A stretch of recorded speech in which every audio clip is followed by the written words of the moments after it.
రండి బాబు రండి, మంచి తరుణం మించిన దొరకదు, ఆలసించిన ఆశాభంగం, వెంటనే రండి, భారీ డిస్కౌంట్ పొందండి, అవకాశాన్ని సద్వినియోగం చేసుకోండి. కేవలం ఒక్క రోజు మాత్రమే. ఏంటి ఆఫర్ల గోలంటారా? అయితే చలో ఆటోమొబైల్ షోరూమ్. BS3 స్టాండర్డ్స్ ఉన్న వాహనాల అమ్మకాలు, రిజిస్ట్రేషన్లను నిలిపివేయాలని సుప్రీంకోర్టు తీర్పిచ్చింది. ఏప్రిల్ 1 తర్వాత ఆ ప్రమాణాలు కలిగిన వాహనాల అమ్మకాలు, రిజిస్ట్రేషన్లు చెల్లవని సుప్రీంకోర్టు చెప్పింది. దీంతో టూ వీలర్ కంపెనీలు భారీ ఆఫర్లకు తెరలేపాయి. తమ దగ్గర ఉన్న సరుకును సేల్ చేసుకునేందుకు ట్రై చేస్తున్నాయి. సుప్రీంకోర్టు నిర్ణయంతో ఆటోమోటివ్ పరిశ్రమ, డీలర్లకు సుమారు 12,000 కోట్ల మేర నష్టం కలిగే అవకాశం ఉంది. ఇప్పటికే BS3 వాహనాలు ఎక్కువగా ఉండటంతో వాటిని 2 రోజుల్లో అమ్మేసేందుకు ప్లాన్ చేస్తున్నాయి. గతంలో ఎన్నడూ లేనంతగా ఆఫర్లిస్తున్నాయి. ఒక్కో బైక్ పై భారీగా డిస్కౌంట్లను ప్రకటించాయి టూ వీలర్ కంపెనీలు. BS3 మోడల్ బైకులపై హీరో మోటోకార్ప్, హోండాలు 12,500 వరకు డిస్కౌంట్లను ప్రకటించాయి. ప్రీమియం బైకులపై 7,500, ఎంట్రీ లెవెల్ బైకులపై 5,000 వరకు డిస్కౌంట్లను ప్రకటించాయి. సుప్రీంకోర్టు తీర్పు ప్రభావం దాదాపు 7 లక్షల టూ వీలర్లపై పడే అవకాశం ఉందని మార్కెట్ వర్గాలు అంటున్నాయి. హోండా మోటార్ సైకిల్ కూడా BS3 ప్రమాణాలతో రూపొందించిన స్కూటర్లు, మోటార్ సైకిళ్లపై 10,000 రూపాయల డిస్కౌంట్ను ప్రకటించింది. ఈ ఆఫర్లు ఈ రోజు వరకు మాత్రమే.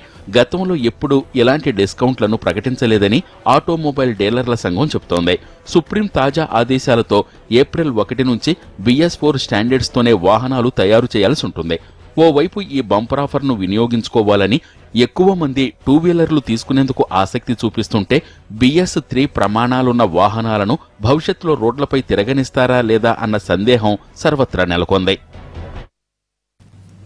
సుప్రీంకోర్టు తీర్పు వాహన తయారీ రంగంలో ప్రకంపనలు పుట్టిస్తోంది. ఇప్పటికే ఉత్పత్తి చేసిన లక్షల వాహనాలను ఏం చేయాలో అర్థం కాక కంపెనీలు తలలు పట్టుకుంటుంటే, ఏప్రిల్ 1 తర్వాత BS3 వెహికల్స్ అమ్మినా, రిజిస్ట్రేషన్ చేసినా తాట తీస్తామని సుప్రీంకోర్టు హెచ్చరిస్తోంది. ఇంతకీ ఈ BS3, BS4 గొడవేంటి? రెండింటి మధ్య ఉన్న తేడాలేంటి?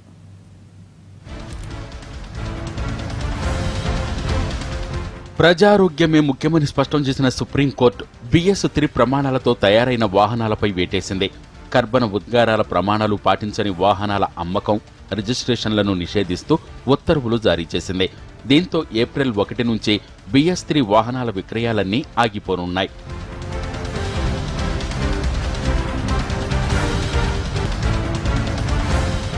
వాహనాల నుంచి వెలువడే వాయు కాలుష్యాన్ని నియంత్రించేందుకు యూరోపియన్ దేశాల్లాగే భారత్ స్టేజ్ ప్రమాణాలను కేంద్రం నిర్దేశించింది. దీన్నే BS గా వ్యవహరిస్తుంటాం. వాహనాల ఇంజన్ల నుంచి వెలువడే కాలుష్యాన్ని నియంత్రించడమే దీని ప్రధాన లక్ష్యం. ఈ ప్రమాణాలు, వాటిని అమలు చేయడానికి కాలపరిమితి లాంటి అంశాలను కేంద్ర కాలుష్య నియంత్రణ మండలి ఎప్పటికప్పుడు పర్యవేక్షిస్తుంది.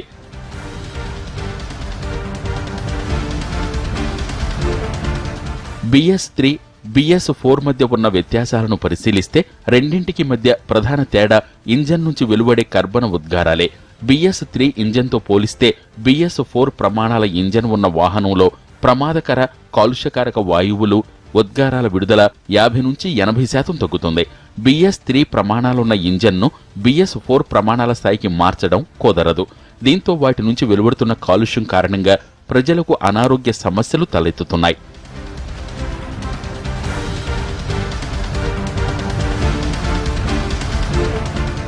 ఇక భారత్ స్టేజ్ 1 ప్రమాణాలు 2000 సంవత్సరంలో ప్రారంభమయ్యాయి. అప్పటి నుంచి ప్రమాణాలను క్రమంగా పెంచుతూ ఏటికేడాది ఏ స్థాయి ప్రమాణాలు పాటించాలో ఎప్పటికప్పుడు కేంద్రం సూచనలు చేస్తోంది.